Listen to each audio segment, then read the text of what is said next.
But there's some similarities. Each of us have to kill the competition. And now, before I start, you should know it sounds like I'm angry when I talk. I'm not angry, that's just how I talk. I run creative departments, and that's how you have to talk. So,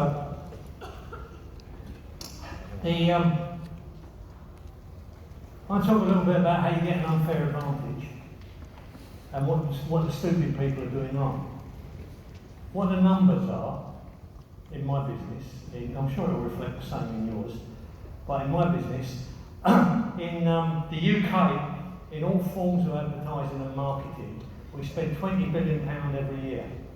Of that, 4% is remembered positively, 7% is remembered negatively, 89% isn't noticed or remembered. That's 89%, roughly 18.5 billion quid pissed away by so-called experts. Yeah? So, what are the experts doing wrong? Well, they are people who think complicated is clever. They don't understand, they like to impress each other in meetings with how complicated their language is. And now they know all the long words and all the latest technology and all the latest jargon. And then in meetings that might work. Doesn't work for punters.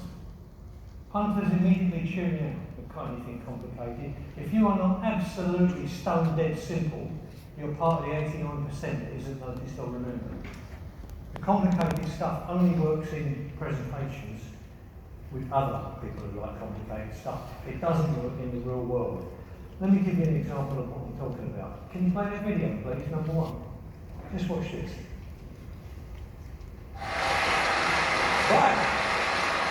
But it didn't happen. And one of the reasons is because we were using that soft language. That language that takes the life out of life. And it is a function of time. It does keep getting worse. Give you another example. Sometime during my life, toilet paper became bathroom tissue. I wasn't notified of this. No one asked me if I agreed with it. It just happened. Toilet paper became bathroom tissue. Sneakers became running shoes. False teeth became dental appliances. Medicine became medication. Information became directory assistance. The dump became the landfill. Car crashes became automobile accidents. Partly cloudy became partly sunny. Motels became motor lodges. House trailers became mobile homes. Used cars became previously owned transportation. Room service became guest room dining. And constipation became occasional irregularity. When I was a little kid, if I got sick, they wanted me to go to the hospital and see the doctor. Now they want me to go to a health maintenance organization or a wellness center to consult a healthcare delivery professional. Poor people used to live in slums. Now the economically disadvantaged occupy substandard housing in the inner cities. And they're broke. They're broke. They don't have a negative cash flow position. They're fucking broke.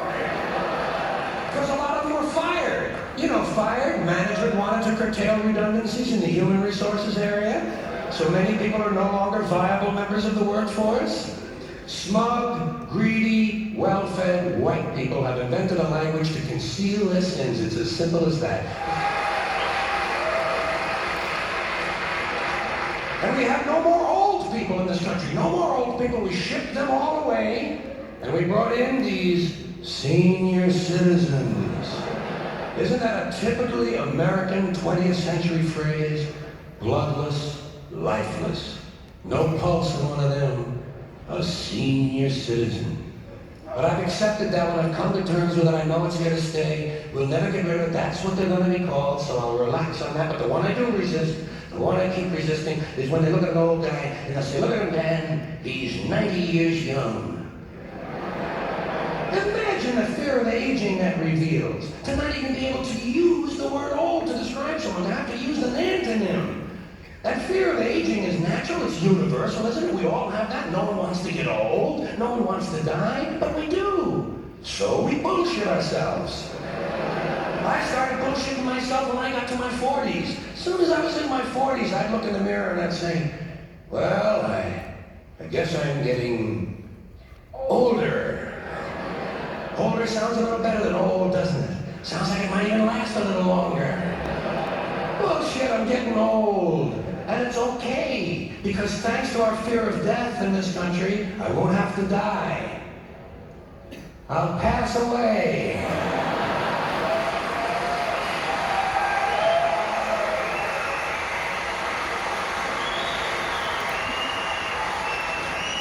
Or I'll expire like a magazine subscription. If it happens in the hospital, they'll call it a terminal episode.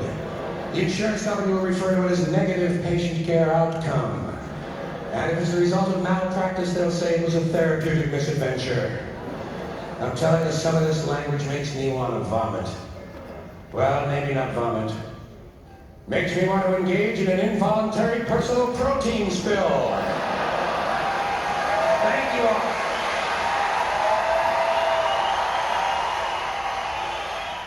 Okay, that's an example of the sort of language. We don't speak in ordinary language anymore because we think it makes us look silly. Everyone's got a university degree, so they've all learned to make it complicated as possible.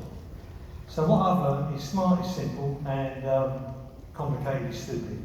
Einstein said, if you can't explain it to an 11-year-old, you haven't really understood it. So our business is full of people who couldn't explain anything to an 11-year-old. We think complexity proves we're intelligent, but it doesn't. It actually proves we don't know how to go beyond complexity to get to simple. We think we start with simple and make it complicated. No, you start with, any idiot can make it complicated. You start with complicated and make it simple.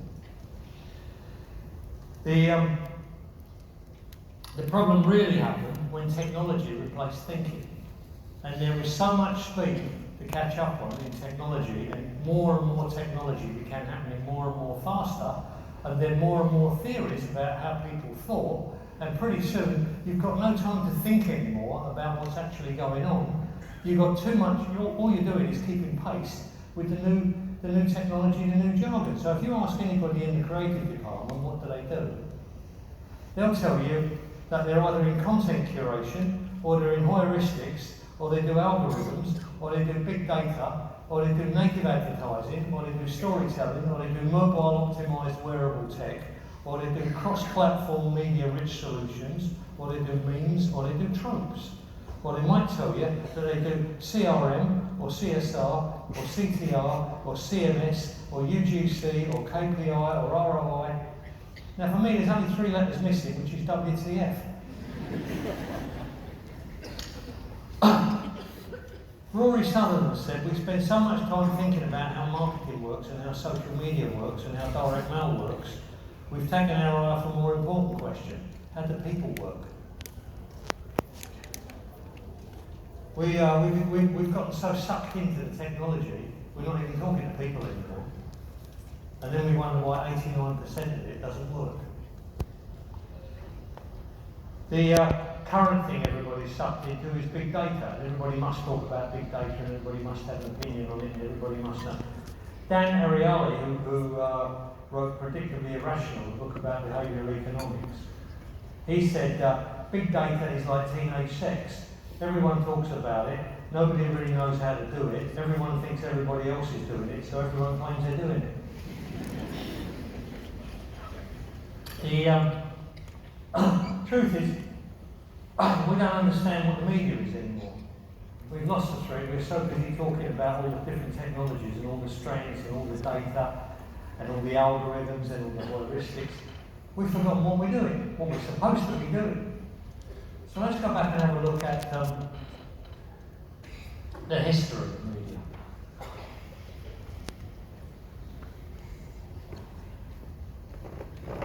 This is the punter. You know what I mean by that? I did this talk once in Germany, and afterwards these Germans, businessmen, came up to me and said, we have a question, we do not understand this new demographic you are talking about. What is punter? Sorry, consumer. This is a consumer. So the first way, years and years back at the very beginning, how you tried to get to the consumer was with posters. You'll know those, the Trek and the great French posters from the 20s. Then it changed, and Americans found print. And we'll get to the consumer with print advertising. Then it changed, and we found TV, and we get to the consumer with TV advertising. Then it changed, and we found online, digital. We'll get to the consumer that way. Then it changed, and we found social, and we will get to the consumer that way. All different ways, constantly changing, and pretty soon it will change to whatever the next thing is that's going to be brilliant, and it will kill everything else, and nothing will ever be the same again. So everything's always changing.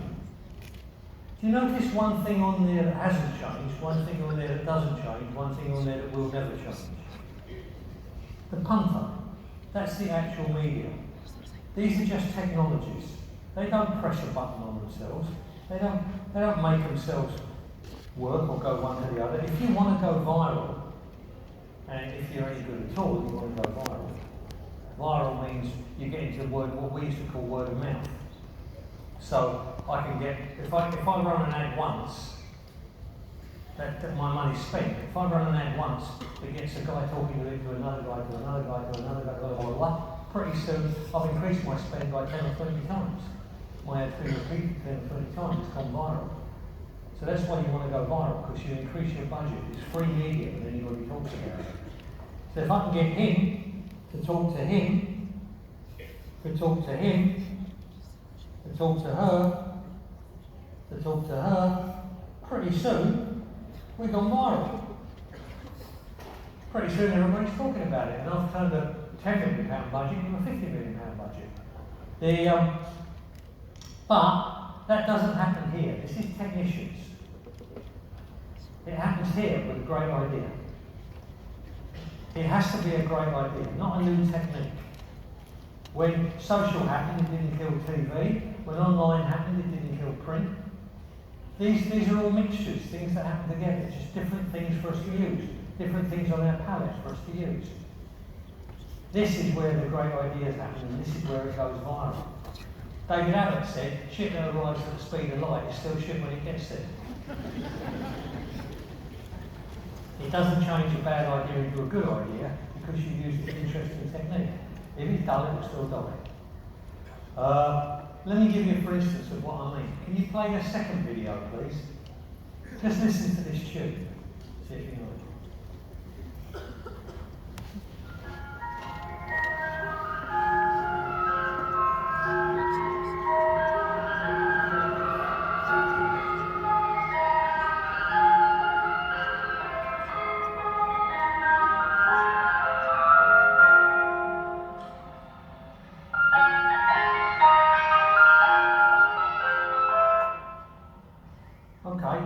Anybody know that tune?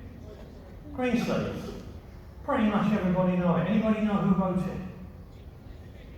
Henry VIII, well done. Henry VIII wrote it, 500 years ago in 1530. He was married to, I think it's Catherine of Aragon, and he was trying to pull Anne Boleyn. And Anne Boleyn wasn't interested, and she used to tip up at court every day with this dress he was particularly impressed in, which had big green sleeves. And so he wrote that song, and the words to it are, "Alas, my love, you do me wrong to cast me off discourteously, for I have loved you so long, delighting in your company. Green sleeves is all my joy, green sleeves is my delight, green sleeves is my heart of gold, and who but my lady green sleeves." We learned that at school. Pretty much everybody in the country knows that song so well, like a nursery rhyme, they even got it on ice cream trucks. So that's pretty much can be said to have gone viral. 500 years ago that was written. Where the fuck was YouTube? Where the fuck was Google? If you need new social media to go viral, there wasn't even any electricity then. There was barely any printing. Anything done before 1990, why the fuck has any of that gone viral if you need a viral media to make it go viral? You don't, you need a great idea. Something that catches on with the punters.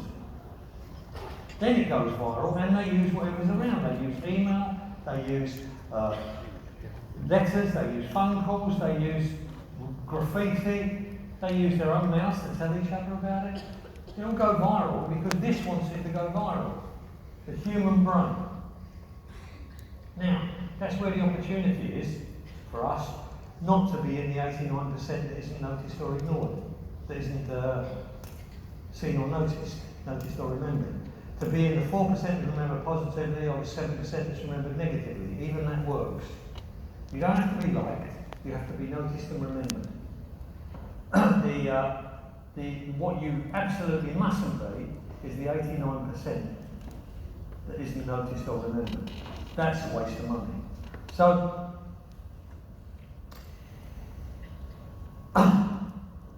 Bill Bernbach said, well, actually, if you know anything about behavioural economics, you know it's described as human understanding for business advantage. Human understanding for business advantage. That's two things, right? So, human understanding, Bill Bernbach described that as simple, timeless human truths. So before we can get the business advantage, we have to understand, as Rory said, we have to understand how people work. Simple, timeless human truths. People haven't changed.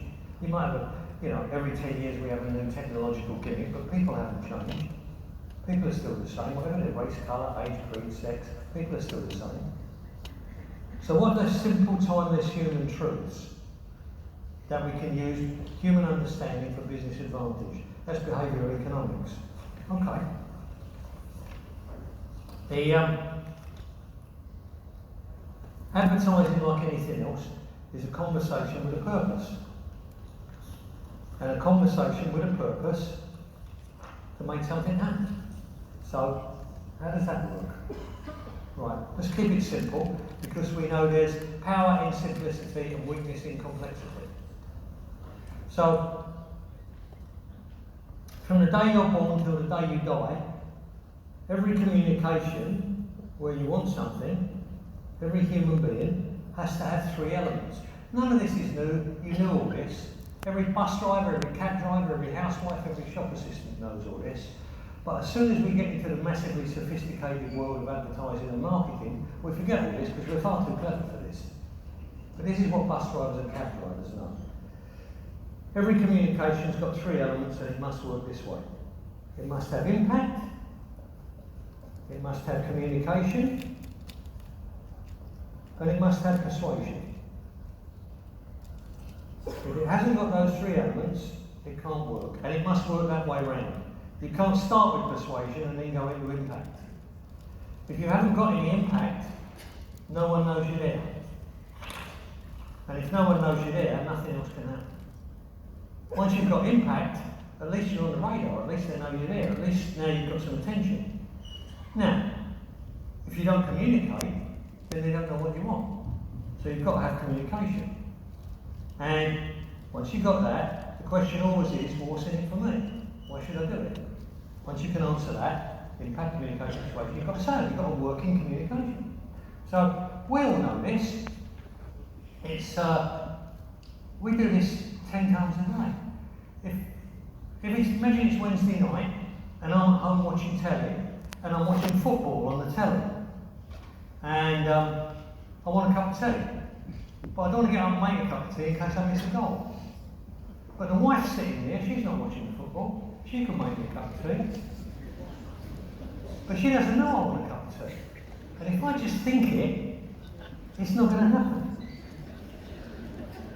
So what I've got to do is stage one. I've got to say, Kath. In the end, she says, what? I've got impact. Stage one.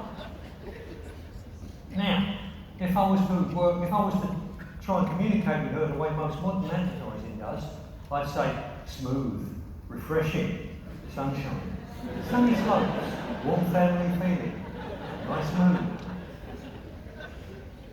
That's the way most stupid advertising communicates. But we don't do that, we're normal human beings. So I say to her, make us a cup of tea. I've got impact, I've got communication. She knows I want something, now she knows what I want, but she doesn't yet know why she should do it. She said, "Oh, make it yourself." So I've got to think, what's in this for her? Well, I think, well, Wednesday night, the dustman come round on Thursday. She doesn't like putting the garbage out, the little black plastic bin bags. So I say, I tell you what, if you make a cup of tea now, when the game's over, I'll put the garbage out. Now, if she buys that, I've got a sale. Impact, communication, persuasion. We do it 10 times a day. Can you think of any reason you wouldn't want that as a brief for any ad? Or anything we do? Impact, so it gets seen. Communication, so it's understood. Persuasion, so it promotes action.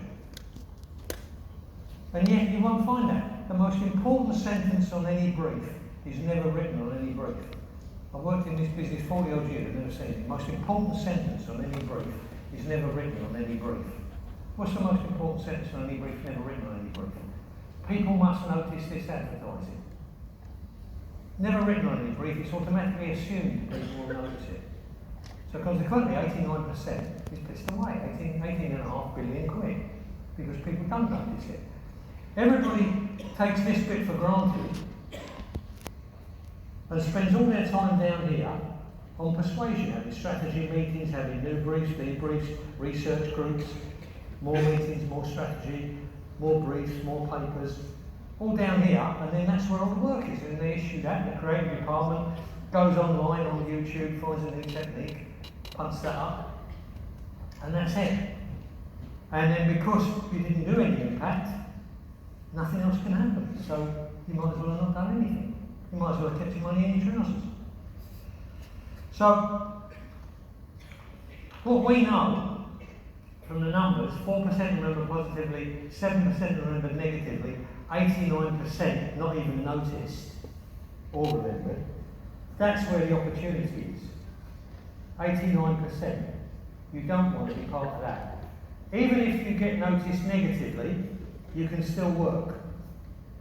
We all know ads we don't like on the telly, but we remember them. So they work, so they got a chance of working. It's not about doing something to someone, if you can do something people like, well and good. But that's not the job.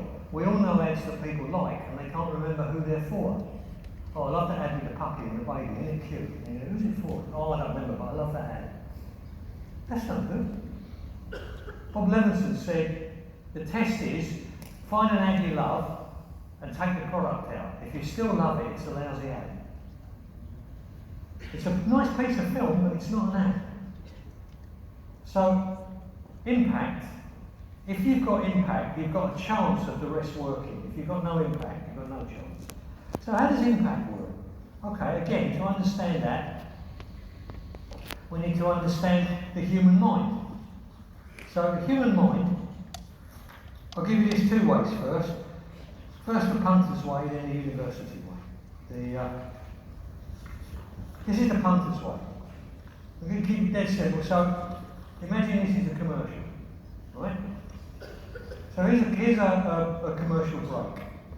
Here's the first commercial. Here's the second commercial. Here's the third commercial.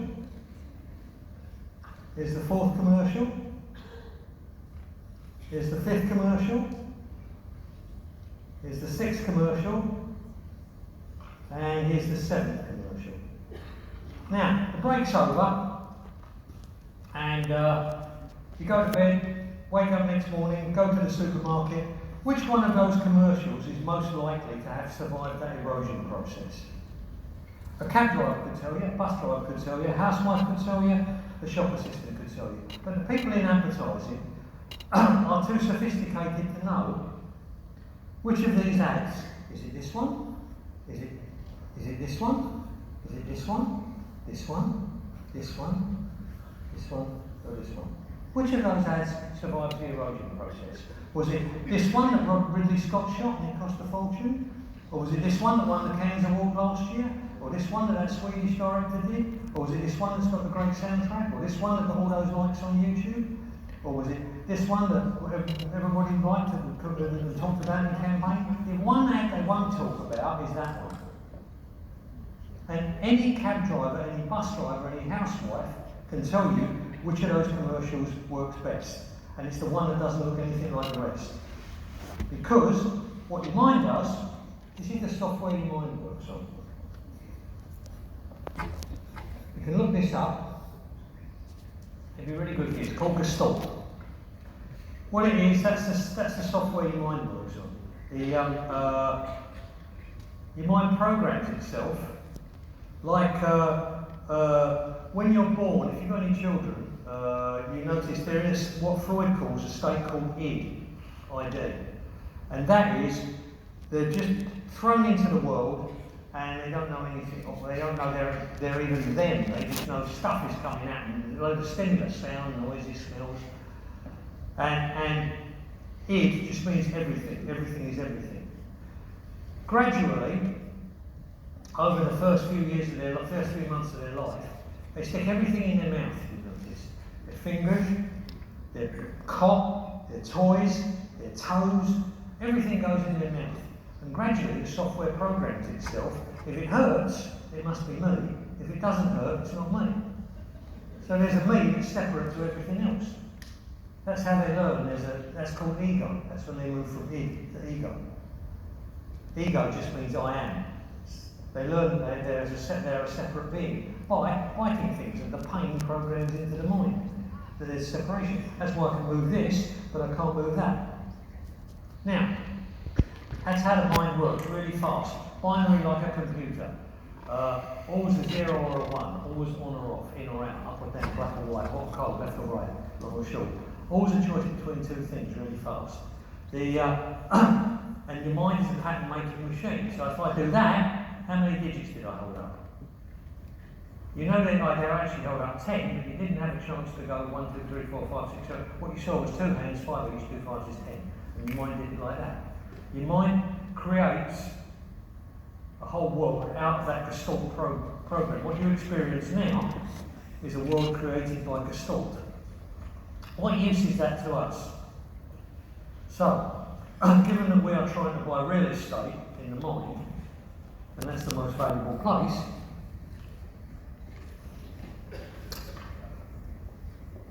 what we know is the mind always divvies things up into two. It groups things.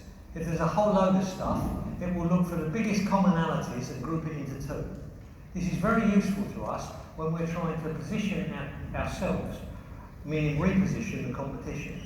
If we position it, we haven't repositioned ourselves unless we've repositioned the competition. What do I mean by that?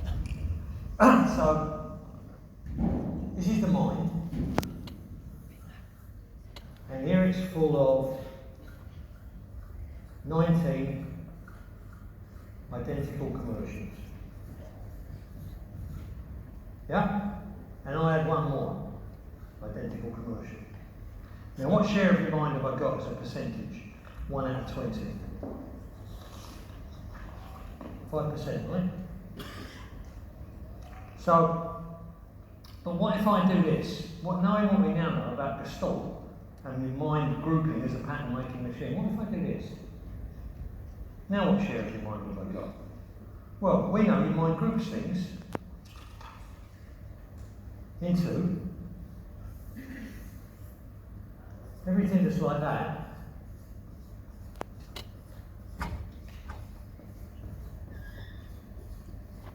and everything that's not like that.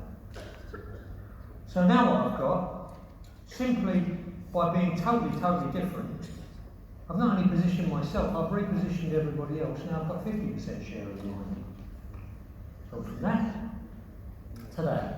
That's really powerful repositioning. Now, give you for instance of that's not to do with advertising. Just what I mean though, in advertising terms, you would see Volkswagen did that, Nike did that, Apple did that, Avis did that. If you go back and look at, I haven't got time now to tell you, but if you go back and look at your history books, you can learn how the people who've done this have done it properly. But a pretty obvious one, I'll ask you a question. If you know the answer, don't shout out, hold your hand up, right? Every time I say that, someone shouts out. Don't shout out, hold your hand up. If you're American, particularly don't shout out. This is an American question. We know you know the answer if you're American, so don't shout out. But if you're English, British, who was the 44th President of America? Anyone? 1, 2. I can see 2. There might be a couple more. But only 1, 2 is what I can see. Okay, let me ask you a different question. Who was the first black president of America? Anyone know? Everybody, right? It's the same bloke. What I did was ask you, first off, I asked you the question this way, where he's just another zero, another president, like 40 odd white guys, and you've got everyone from Reagan to Lincoln to Kennedy to George Washington. Yeah? Then when I say, no, wait a minute, what makes him totally different and repositions everybody else? Who's the first black president? Then there is only one contender. And he immediately repositions everybody else as just a load of old white guys. Yeah? That's an example. As I say, Avis did it, Hertz did it, Avis, Nike, Apple, Volkswagen. Volkswagen killed Detroit with it. When you learn that, I mean, that isn't easy to do that. That's really hard. That's the gold standard of what you're aiming for when you talk about positioning. There's a great book on this by Rees and Trott called Positioning: The Battle for Your Mind. Rees, R-I-E-S, and Trott. Positioning: The Battle for Your Mind. Anyway, I've only got 2 more things to say, which is the reason for you to learn this, what I'm talking about here, and the reason it's dead simple and why it's useful, is Rory Sutherland said, creative people have a fear of the obvious, but they must sell their work to people who have a love of the obvious. Your clients love the obvious. How can you sell something that seems daring to people who love the obvious? How can you sell something to a client who just wants to do he doesn't want to take risks, he wants to do exactly the same as everybody else in his sector? How are you going to sell him? First off, you've got to educate him. First off, you've got to tell him why doing this exciting, seemingly daring work isn't just creative aerobatics and showing off. It's actually good sense not to be like everybody else. Because being a client, nobody ever taught him that. He didn't go to art school. Nobody ever taught him that. Being a client, all he wants to do is, if I do what everybody else is doing, I want to look stupid. So the usefulness